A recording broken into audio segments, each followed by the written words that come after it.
Ndugu wapenzi wa samaki, ninaitwa Mr. Makemba. Leo hii nimepata fursa ya kuja huku Mbwewe kwa ajili ya kuleta vifaranga wa samaki. Kama unavyoona mkulima yeye ana mabwawa matatu.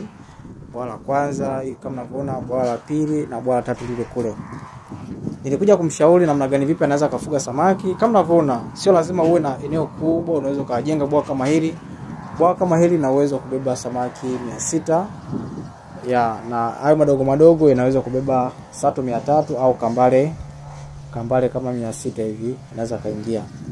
Kwa hiyo unaweza kufuga samaki kwa njia mbaya kujengea kwenye eneo ambalo alihifadhi maji, unaweza kujenga kama hivi, ukajaza maji na ukaendelea na ufugaji. Kwa hiyo leo ndio day 1 tumepanda vifaranga. Kwa hiyo tunawakaribisha wadau wote ambao mnahitaji mfuge samaki. Mnaweza mkatutafuta kwa namba 0745026287. Nikiripoti kutoka huku Mbwewe, mimi mtaalamu wa samaki Bwana Mr. Makemba. Asante.